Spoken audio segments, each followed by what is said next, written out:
Good morning friends, Parth lectures में आपका स्वागत है। आज के इस वीडियो लेक्चर में हम पढ़ेंगे Gauss law application. Second application है जिसकी electric field intensity due to infinite uniformed charge sheet. इस केस में मैं इसको नॉन कंडक्टिंग ले रहा हूं। जैसे कि हमने अपने पिछले वीडियो में देखा कि एक इनफाइनाइट लॉन्ग वायर पर हमने एक यूनिफॉर्मली उसको चार्ज कर दिया था। किसी पॉइंट पी पर हमने इलेक्ट्रिक फील्ड मेजर किया था, ठीक है। तो इसी तरह से हम इलेक्ट्रिक फील्ड निकालेंगे ड्यू टू शीट के लिए। ओके, तो दो चीज जो सबसे मेन होती हैं निकालने के लिए। फर्स्ट थिंग, डायरेक्शन, कि किसी भी पॉइंट पी पर इलेक्ट्रिक फील्ड की डायरेक्शन क्या होगी एज इट इज, वो हमें चाहिए होती है। सेकंड चीज, फिर हम फॉर्मूला जो भी हम न्यूमेरिकल वैल्यू होती है इलेक्ट्रिक फील्ड की, जो भी डेरिवेशन है वो ड्रॉ करेंगे, ठीक है। तो फर्स्ट डायरेक्शन के लिए, तो फर्स्ट में डायरेक्शन के लिए देख रहा हूं कि हम डायरेक्शन को कैसे फिक्स करेंगे। तो देखिए, ये मैंने एक इनफाइनाइट जो कि एक शीट है वो ली है, लेकिन मैंने एक पर्टिकुलर एरिया एस, पर्टिकुलर कोई इस शीट का एरिया एस ले लिया है जो कि यूनिफॉर्मली चार्ज है, जो कि यूनिफॉर्मली डिस्ट्रीब्यूट है चार्ज का। Okay, then a point P which is at R distance, जो कि आर डिस्टेंस पर है, परपेंडिकुलरली आर डिस्टेंस पर कोई पी पॉइंट है जिस पे हमें इलेक्ट्रिक फील्ड निकालना है, उसकी वैल्यू निकालनी है due to this charge sheet. Okay, तो सबसे पहले मैंने एक अज्यूम किया है कि यहाँ पर एक दो small element of area, small surface of element, small surface of element मैंने दो S1 और S2 यहाँ पर लिए हैं। अब इस S1 की वजह से इस P पर इलेक्ट्रिक फील्ड की डायरेक्शन क्या होगी, एज इट इज इस डायरेक्शन में होगी S1P के अलोंग इस डायरेक्शन में होगी, ये DE1। ओके, ये सैंपल की वजह से DE1 इलेक्ट्रिक फील्ड की डायरेक्शन इस डायरेक्शन में होगी। अब सैंपल S2 की वजह से इस P पर डायरेक्शन अलोंग द S2P की डायरेक्शन में होगी DE2। ये इन स्मॉल एरिया की वजह से डायरेक्शन आ गई। अब यदि देखूं मैं इसको, मैं थोड़ा सा आगे बढ़ा देता हूं। अब इस दो जो हमारे एलिमेंट आए इनके कंपोनेंट आएंगे, एक वर्टिकल आता है एक हॉरिजॉन्टल आता है। DE2, सपोज ये एंगल थीटा है, ये एंगल थीटा है। अच्छा, एक बात और, ये जो मैंने S1 पॉइंट लिया है इस परपेंडिकुलर P के as it is perpendicular point से, ये डिस्टेंस और ये डिस्टेंस दोनों कैसी हैं, सेम डिस्टेंस पे लिए हैं मैंने। Okay, in this case theta और ये भी क्या होगा, थीटा। अगर ये कोई थीटा है एंगल तो ये भी थीटा ही होगा, क्योंकि ये डिस्टेंस सेम है, ये सेम है, ये कॉमन है। ओके, तो इसी तरह से ये भी थीटा और ये भी थीटा। अब मुझे जरा बताओ कि DE2 का हॉरिजॉन्टल कंपोनेंट क्या आएगा, DE2 cos थीटा, और DE का वर्टिकल कंपोनेंट क्या आएगा, DE2 sin थीटा। ओके, ये DE2 के लिए हो गए। अब DE1 के लिए जरा देखें, तो DE2 का जिसके साथ थीटा बनता है वो आता है cos में, तो DE1 cos थीटा इसका हॉरिजॉन्टल घटक। अब DE1 का वर्टिकल कंपोनेंट क्या आएगा, DE1 sin थीटा। ओके, जैसे कि हमने पिछले लेक्चर में देखा था कि जो DE1 जो कि स्मॉल इलेक्ट्रिक फील्ड का जो मैग्नीट्यूड है वो इक्वल होता है DE2 के मैग्नीट्यूड पर, ठीक है ना। ये इक्वल क्यों होता है, क्योंकि हमें पता है इलेक्ट्रिक फील्ड डिपेंड करता है केवल चार्ज पर। किस पर, चार्ज पर और उसकी डिस्टेंस पर। डिस्टेंस सेम है, चार्ज सेम है। ओके, क्योंकि यूनिफॉर्मली चार्ज है तो ये दोनों इक्वल होंगे। अब एक चीज और, हाँ, ये जो हमने शीट ली है इसकी हमने अज्यूम कर लिया है कि इसकी जो सरफेस चार्ज डेंसिटी है वो है सिग्मा। सिग्मा हमने जैसे कि पढ़ा कि सिग्मा क्या होता है, space charge density. Space charge density होता क्या है, सिग्मा इक्वल टू होता है charge distribution per unit surface, यानी कि sigma equal to Q/S per unit surface charge. ये होता है सरफेस चार्ज डेंसिटी सिग्मा। तो ये मैंने इस सरफेस की यहाँ पर जो सरफेस चार्ज डेंसिटी है वो सिग्मा मानी है, ठीक है। तो इस पर चार्ज कितना हो गया, Q1 क्या आएगा, सिग्मा S1, ये क्या आएगा, सिग्मा S2। चूंकि ये स्मॉल एरिया है, सिग्मा इनका सिग्मा कॉमन है तो दोनों का मल्टीप्लाई, यानी कि टोटल चार्ज क्या हुआ Q1 Q2 इक्वल होंगे, तो ये इक्वल होंगे। अब ये इक्वल होंगे तो इसकी जो वर्टिकल जो कंपोनेंट है उनका रिजल्टेंट क्या आएगा, जीरो, यानी कि इस पर जो इलेक्ट्रिक फील्ड की डायरेक्शन है वो वर्टिकल तो होगी ही नहीं। अब ये बचे कौन से कंपोनेंट इसके, हॉरिजेंटल। सो हॉरिजेंटल क्या है, d1 cos theta two d1 cos theta, ये हो गया हमारा सिर्फ हॉरिजेंटल कंपोनेंट। तो इसका मतलब क्या हुआ कि जो इस P पॉइंट पर इस सीट की वजह से जो डायरेक्शन है वो क्या होगी, सिर्फ हॉरिजेंटल होगी, ओनली हॉरिजेंटल। और वो भी कैसे, इससे अवे फ्रॉम द सीट से दूर डायरेक्शन जाएगी, अवे फ्रॉम द सीट, और परपेंडिकुलर भी होगी, यानी कि we can say that the direction at P due to this charge sheet will be perpendicular and away from the sheet. Okay, तो ये तो था, हमने डायरेक्शन के लिए हमने देखा कि डायरेक्शन इसकी क्या होगी, वो हमने फिक्स की है। अब मैं सेकंड में इलेक्ट्रिक फील्ड की वैल्यू निकालूंगा कि electric field due to this charge sheet क्या होने वाली है। ओके, तो इसके लिए आपको जैसे कि हमने देखा डेफिनेशन ऑफ इलेक्ट्रिक फ्लक्स का आना चाहिए और गाउस लॉ के अकॉर्डिंग जो रिलेशन है वो आना चाहिए। दोनों को क्या कर देते हैं हम, इक्वल कर देते हैं। चलो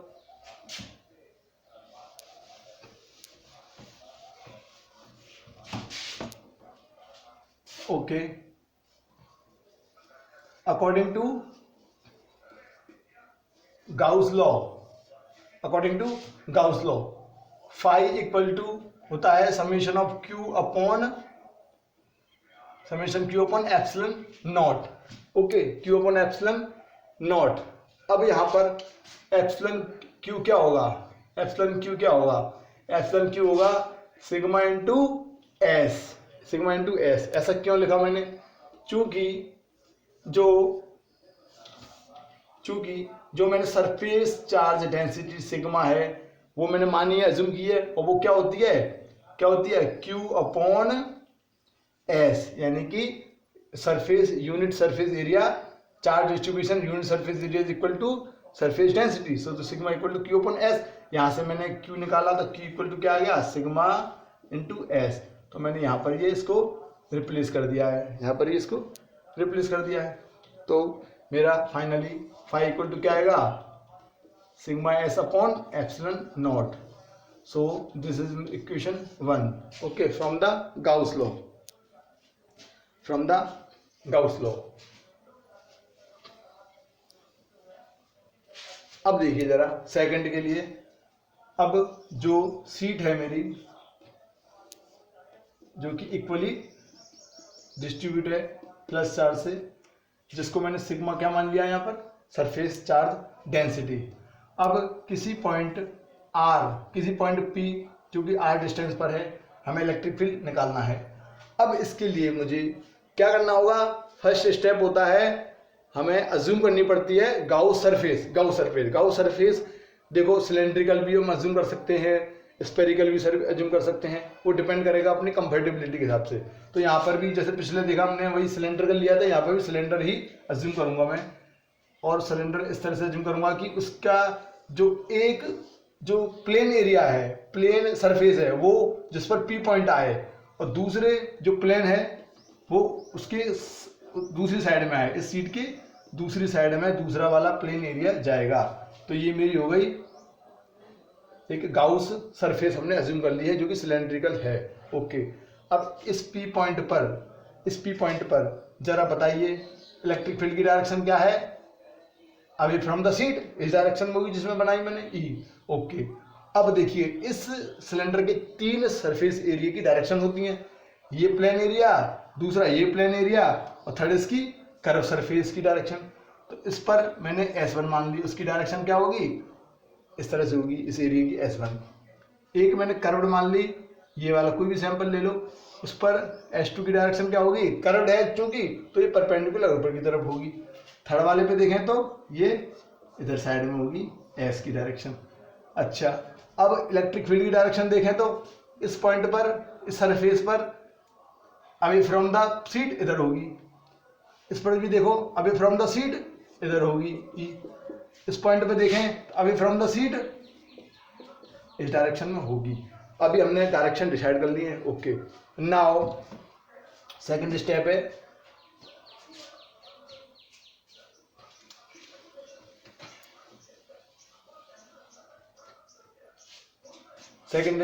from definition of electric flux. क्या होता है electric flux? Phi equal to होता है integration of close surface is equal to is E dot d S, E vector dot d S vector. Okay, ये फॉर्मूला होता है एक्चुअल में। अब मैंने ये सरफेस को 3 पार्ट में डिवाइड किया, S1 S2 and S3। Okay, मैं इसको सेपरेट करूंगा, S1 E dot d S plus S2 E dot d S plus S3 E dot d S. Okay, now tell me S1 के लिए। देखो S1 के लिए S1 और E की डायरेक्शन सेम टू सेम है, यानी कि इनके बीच में एंगल क्या है? 0 डिग्री। तो जब इस डॉट को मैं हटाऊंगा तो क्या आएगा? E इंटू डी एस क्या है? एरिया। सपोज S मैंने मान लिया, इस पूरे इंटीग्रेशन के लिए ये स्मॉल पीस का इंटीग्रेशन करते हैं तो capital S into cos 0 degree plus same आपका S2 ये रहा परपेंडिकुलर। E और S2 कैसे? परपेंडिकुलर, यानी कितना है? थीटा 90 डिग्री है। तो यहाँ पर देखें तो E S cos 90 degree plus third के लिए देखें S3 की डायरेक्शन है और E की direction same to same 0 degree again angle. तो यहाँ पर होगा E into S cos 0 degree. Okay, cos 90 degree होता है 0, तो ये टर्म हो जाएगी 0 पूरी। अब ये रिपीटेड टर्म है और cos 0 क्या होता है? 1, तो यहाँ बचेगा 2ES, ES 2ES हो गया। ओके, तो यहाँ से फाई E इक्वल टू आया 2ES, ये equation number 2। Now we know that the electric flux from the definition is equal to 2ES and electric flux from the Gauss application it is क्या होगा? Sigma S upon epsilon naught. तो इन दोनों equation को क्या कर देंगे? Equal कर देंगे। ओके, तो equation 1 equal to equation 2। Equation 1 से क्या है अपना? Sigma S upon epsilon naught equal to. Equation 2 से क्या आया? 2ES। ओके, तो अब ये इक्वेशन हमारी आ गई। अब इसमें कुछ कैंसिल आउट हो रहा है? यस, S से S कैंसिल हो गया है। इसका मतलब जो सरफेस एरिया है वो कैंसिल हो गया है। अब जो मेरा E आएगा, जो कि हमें इलेक्ट्रिक फील्ड इंटेंसिटी है, वो मेजर भी करना है। तो E इक्वल टू क्या हो गया? Sigma upon 2 epsilon naught. So what is this? This is the final formulation of electric field intensity due to infinite uniformly charged sheet. Okay, तो ये एक फाइनल फॉर्मूला आ गया है, E equal to sigma upon 2 epsilon naught. Okay, तो ये final formula हो गया है। तो ये इसका डेरिवेशन रहा। अब एक चीज ध्यान देने वाली बात है कि इस फॉर्मूले में, इलेक्ट्रिक फील्ड के फॉर्मूले में कहीं आपको कैपिटल एस दिख रहा है? कैपिटल एस क्या है? Area of the sheet, surface area of the sheet. यानी कि जो इलेक्ट्रिक फील्ड होता है due to infinite charge sheet, वो सरफेस एरिया पे डिपेंड नहीं करता है। उसको कितनी भी सरफेस एरिया लेंगे तो वो डिपेंड नहीं करेगा। वो किस पर डिपेंड करेगा? सिग्मा पर। और सिग्मा क्या है? Surface charge density. और surface charge density sigma equal to क्या होता है? Q अपॉन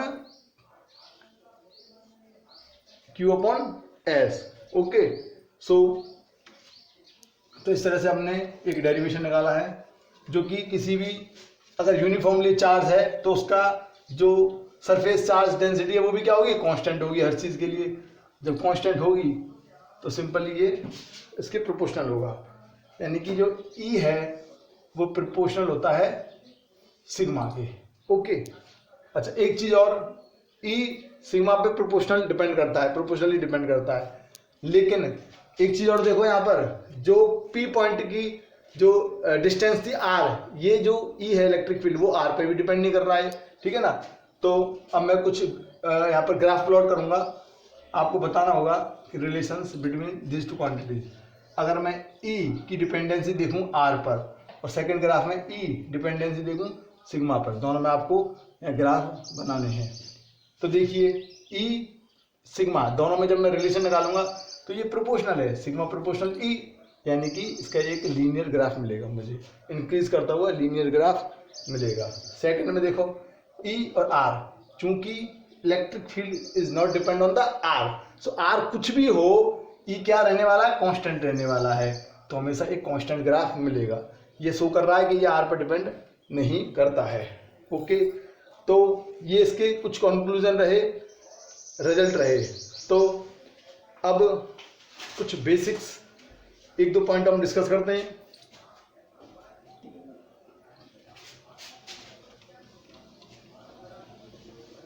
जैसे कि इस वीडियो में हमने देखा कि एक सीट है जो कि यूनिकली चार्ज है, उसकी वजह से electric field intensity sigma equal to क्या है, सिग्मा अपॉन 2 एप्सिलॉन नॉट।